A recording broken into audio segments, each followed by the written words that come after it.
Everybody, and welcome to Air Tycoon 5. I think this is episode 7 or 8, but I can't quite remember. Anyhow, let's go ahead and take a look at where our company is standing right now.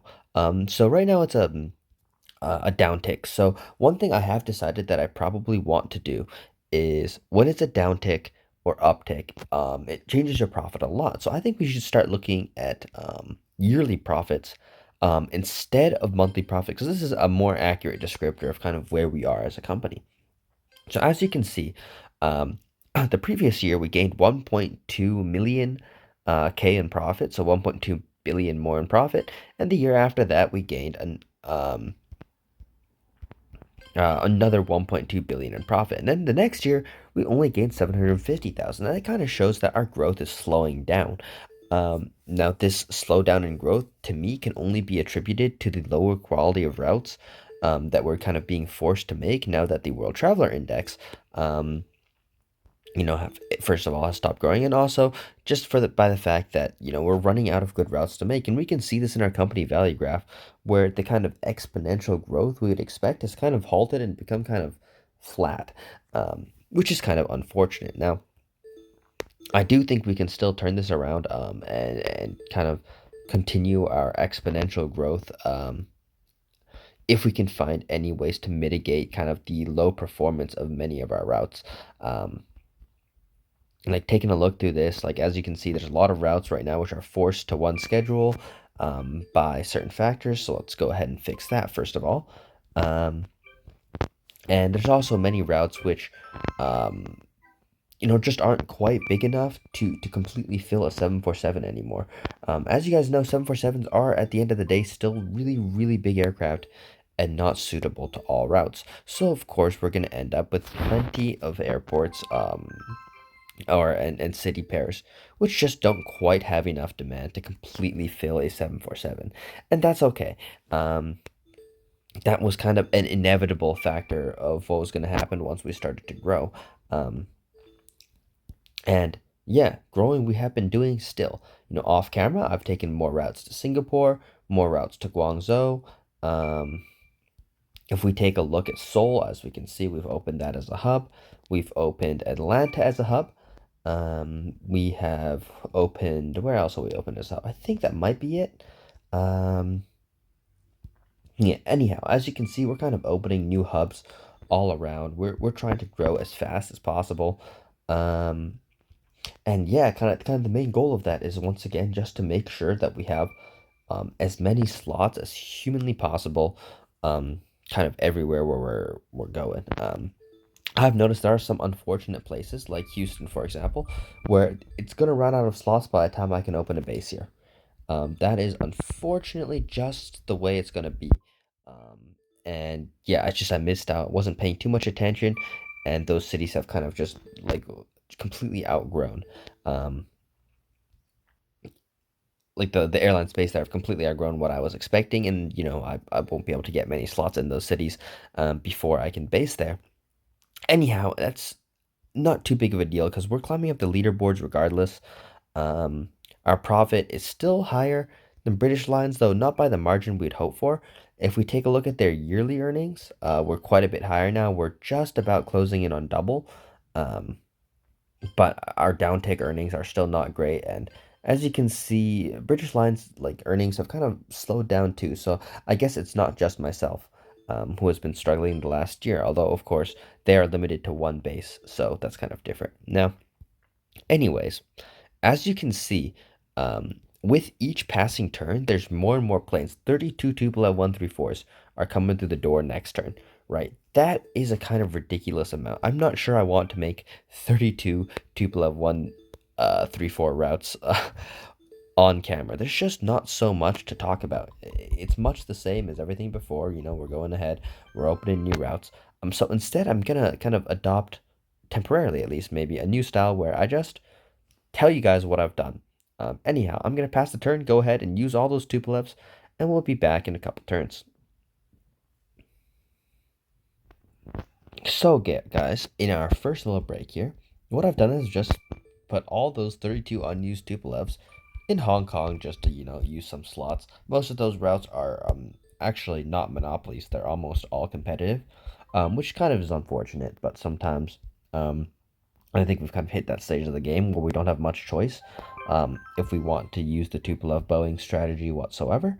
Um, Once again, this Tupolev Boeing strategy is still going strong. I think it's still the best options we have available to us right now. Um, I think we are getting very, very close to the point, though, where it might be, more advisable to start going something else. Perhaps something which involves less Tupolevs and more bought out outright planes, maybe DC-10s or SPs. Um, Something like that could definitely be a great idea. Anyways, let's go ahead and go to the next turn with 747s. Um, wow, that is a terrible turn for profit. I wonder what happened. I think that's got to be something more than just a down take, right? Because that is like really, really rough. So I'm kind of curious what happened there. My employees are still satisfied. Wow, I guess that is just a really, really unfortunately bad down take. I'm kind of curious, like what happened there. Um, like how much of that is because of the actions we have just taken? Because that is really, really concerning. Because that kind of shows that we're kind of going in the wrong direction. Then, if hold on, no, I didn't accidentally misprice my Boeings or something like that. Um, yeah, I guess this is just a really unfortunately bad down take. And if we take a look at a lot of these routes, I guess it kind of makes sense why. It's just like um, a lot of these routes just aren't on like city pairs that are big enough to keep these planes full, which means, of course, that we're not going to make as much money from them. Now, the fact that the downtake is actually as bad as it was, though, is kind of concerning. Like, I'm not sure. I'm not really too sure what happened there. We did open a new base, but that's only a $50,000 difference, right? And that shouldn't bring us into the 100,000 range. Um, for profit. So that's going to be kind of interesting to see how we bounce back from that. I'm not really sure what's going on here, to be honest, guys. Um, and yeah, this is worrying. This is worrying. I think we even regressed one position on the leaderboards, which is kind of funny. I'm not sure. I have to go check that. But that would make sense if we did with a downtake like that. Wow. Let's go take a look at some of our competitors here. 222,000. Yeah, we're made less than the number one player, who also seems to be also going downhill. Um, and honestly, this to me seems like an indicator that I should probably stop using the Boeing 747 Tupolev strategy. It seems to be that we are now at the point where it's no longer a profitable thing to do. Uh, by doing this strategy, it seems like if we don't have the good routes available to us to make these 747s on, we won't make too much of a profit, which is kind of unfortunate. It makes sense. Um, but yeah, if that's the case, we might have to start looking elsewhere and start to look for alternatives for ways we can make good profit. Now, I've just noticed Seoul has no trans-Pacific routes, which is kind of strange. So let's go ahead and take some of those really obvious trans-Pacific routes, which have not been taken yet. Um, so yeah, I mean, I think one thing we can start doing then is we can just start looking. Ooh, I completely forgot about San Diego's existence. Uh, let's see what we have not taken to San Diego. Yeah, here's some good ones. So let's go ahead and take those. Um, yeah, and as you can see on the other side, there's not much that we haven't used already. So we can use kind of meh cities like Abu Dhabi, I guess. I mean, the route leg is short, which means we won't be losing too much out on that. So let's go ahead and delete one of these close haul, short haul flights. Um, yeah, I think it's time to really start looking to kind of smaller stopover route planes. Here's the problem. What do we use?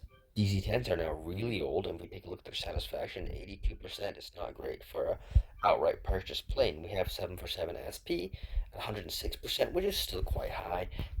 So we could definitely consider that, but it's quite expensive at 210,000 for a 340 seater.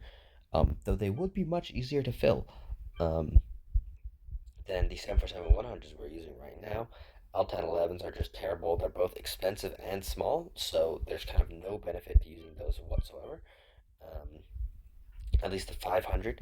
The 200 and 100 are more decently sized, but they're also more expensive. So why will we use them compared to a DC-10 if they also have lower satisfaction? Um, Kind of unfortunate for the L1011 because it was beautifully engineered in real life at least. So unfortunately, that is not reflected in game. Um, and the DC-10 being cheaper and to market sooner was ultimately a better and kind of more useful plane for most airlines, in all honesty.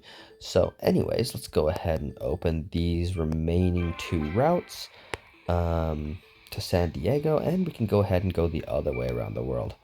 And yeah, I don't know why. I just completely forgot about San Diego's existence as an airport. Kind of just escaped my mind for a while. So that means if we take a look here, yeah, there's going to be a ton and a ton of unused and very good routes available here. You go Chennai or something like that. Let's go ahead and open that up. That looks great. And we got two more. Two more routes. Two more routes. Phoenix is out of range.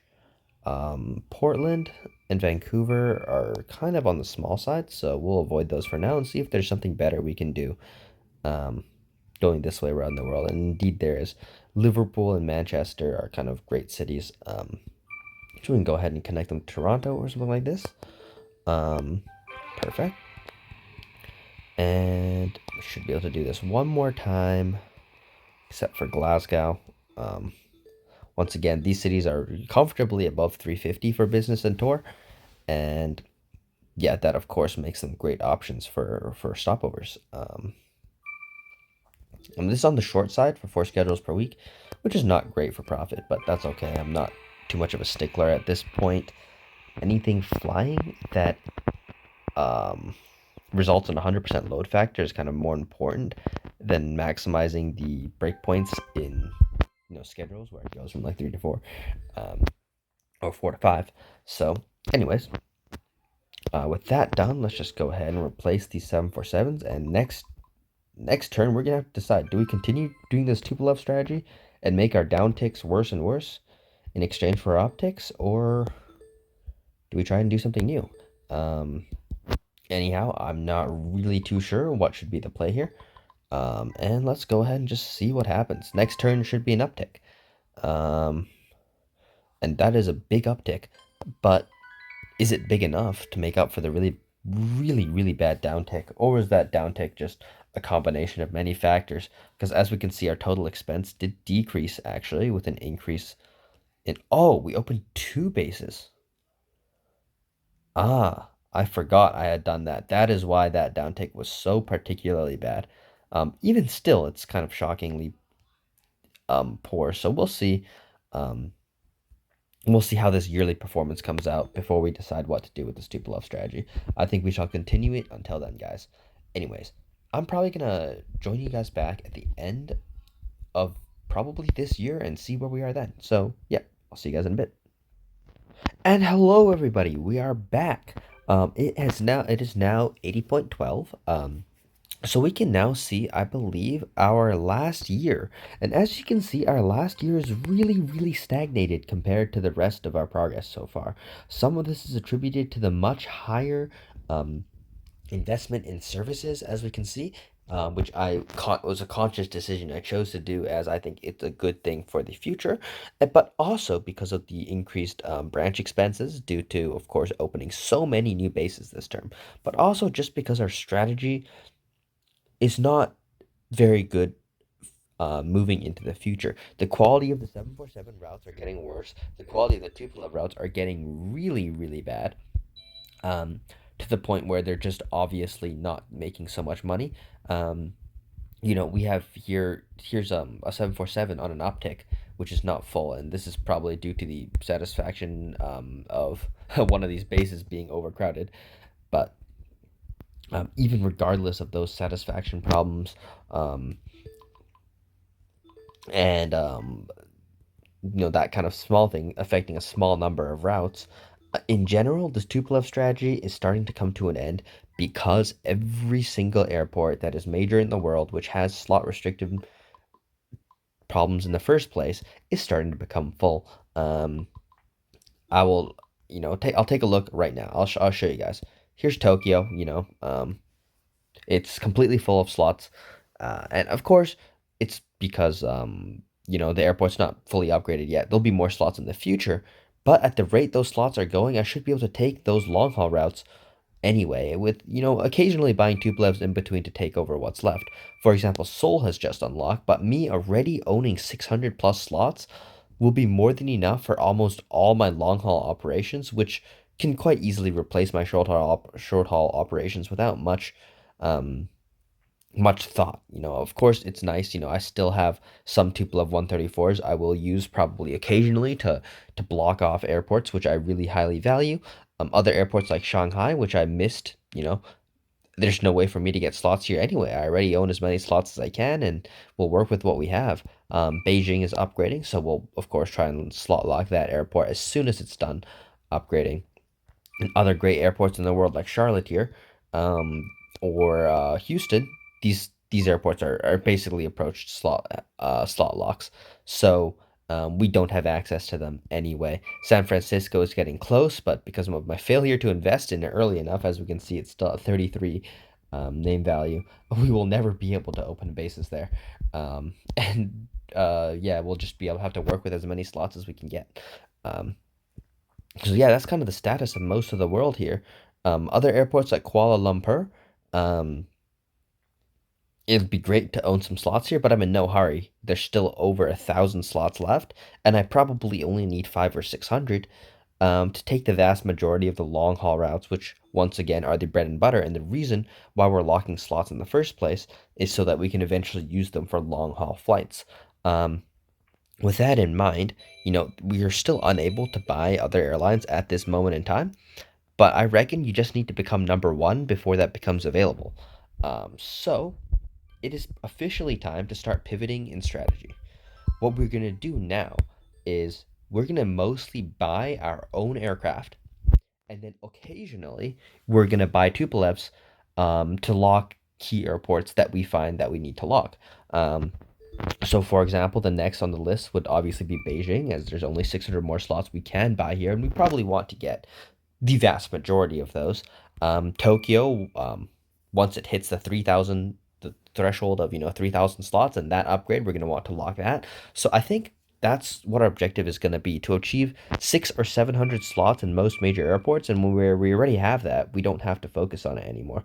Um, for example, the likes of Istanbul, we don't need to think about that for a while. Whereas Athens, we probably want to lock this as soon as we get access to it. Um, so of course, next turn, we're going to hit the requisite image, and we're going to lock this with some of the Tupolevs we have available. But this means we don't have to buy Tupolevs every single turn.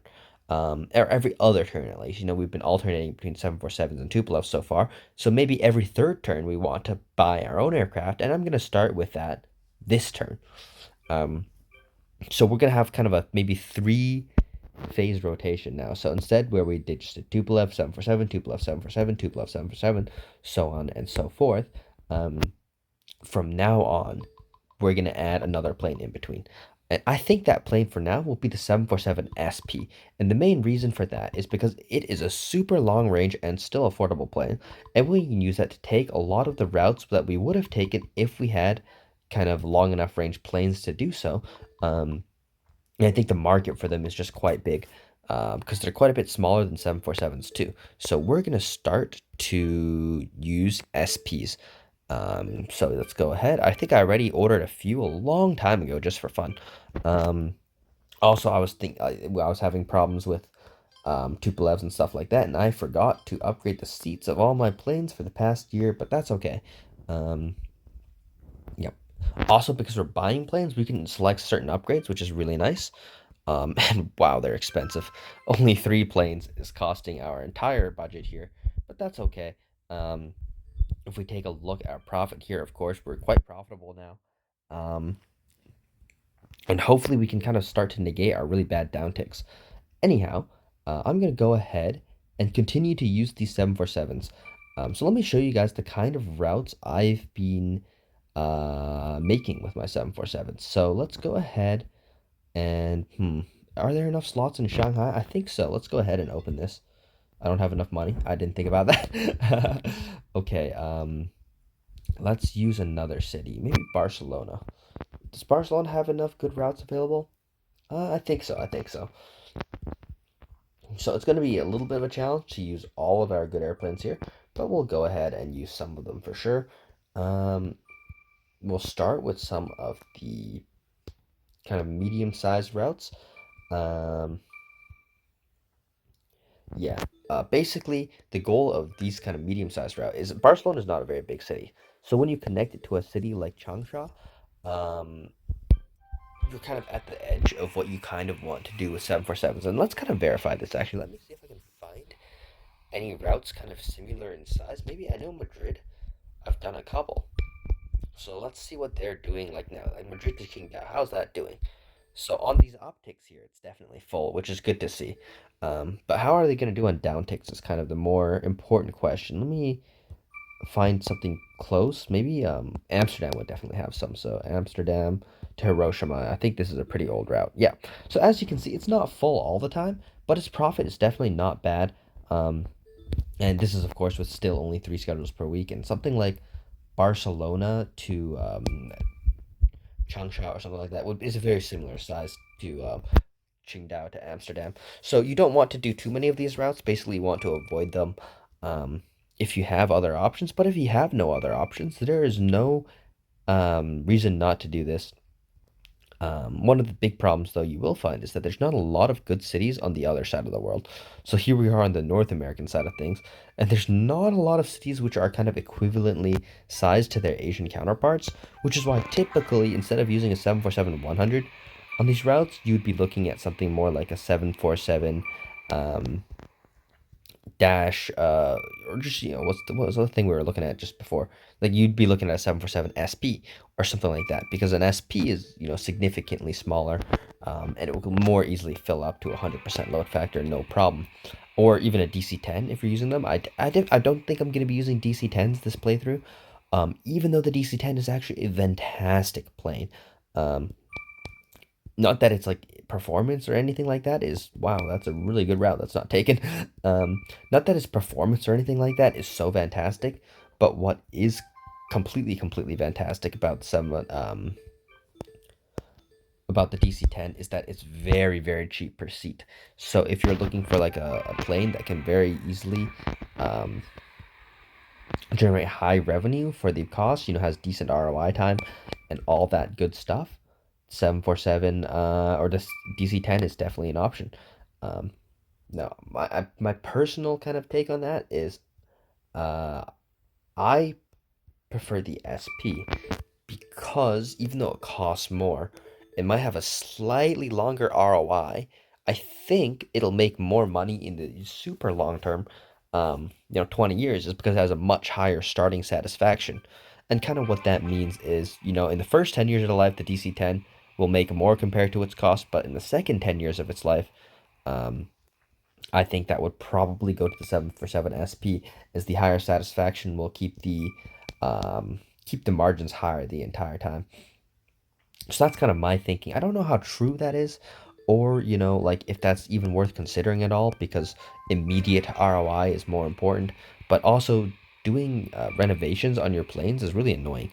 I don't like having to spend time to queue up um, renovations or something for my planes when I could be opening new routes. That's obviously what I prefer doing, just continuing getting those new routes opened right up. That's way more fun, right? So uh, I'm trying not to waste too much time just yeah repeating routes I've already done and trying to fix them up when they're not profitable anymore and all that annoying stuff. Anyways, as we go on, I think we're kind of mostly out of routes to Barcelona and Amsterdam size cities. So let's go ahead and just open some routes to giga cities. Um, they are always fantastic, of course, when you working with stuff like Chicago, New York,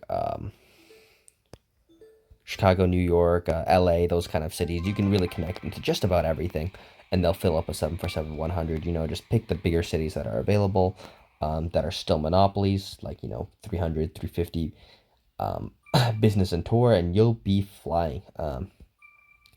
Now I'm starting to kind of get to the point where most of the cities available are just barely over 300, um, which is kind of annoying, but that's okay. There's still going to be plenty profitable. So there we go. Now, just because we're going to buy less Tupolevs than before now, doesn't mean we're going to stop buying 747s. That's something important. Or leasing 747s. Lease 747s are just, at the end of the day, such an incredibly awesome and profitable plane that we will definitely not stop doing that. So next turn, I will probably see how many 747s I can lease. Anyways, with that done, make sure all our airports, are not overcrowded or anything like that. Good to see, good to see. And we can go ahead and pass to the next month. And yeah, barely a drop from a downtick, which is really, really nice to see. Um, that means we're definitely moving in the right direction. And as you're going to see now, our value graph is going to go in a straight line up when we lease less planes. So this is going to be kind of interesting, actually. Let's go ahead, fill our fuel tank as we usually do, and now we're going to put in our lease for new planes. So maybe not this turn quite yet. One thing we should do is make sure we actually have the most recent seats, just to give that very ever so slight increase in satisfaction. Um, 7 new leases, no problem there. That is quite nice. Let's see if we can do any more. But actually, I think what I should actually do is just split the order and do some Tupolev instead. Um, I think we've reached the size of company where I'm just gonna have Tupolev sitting around for when I need them. Have 50 or 60 Tupolevs just sitting around. Um, Even though they're not being flown, what they are there for is when I see an airport which doesn't have enough slots left, like something like Shanghai right now or Beijing, I can go ahead and I messed that up, didn't I? Can I sell some fuel? I think that's the way to go, right? Fuel trade, sell, and we need to make enough to open a new base. It doesn't really matter from where, I guess. We just need to sell some. There we go. We're still 95% full on fuel. So we can go ahead and open this new base now. And yeah, so now, I'm going to use some of those Tupolevs I have and occupy all those slots. But anyways, I'm going to kind of continue like this for a while. Anyways, I'm going to continue like this for a while now, and we'll see where we end up. But yeah, hopefully you guys enjoyed this episode. I'll see you guys next time.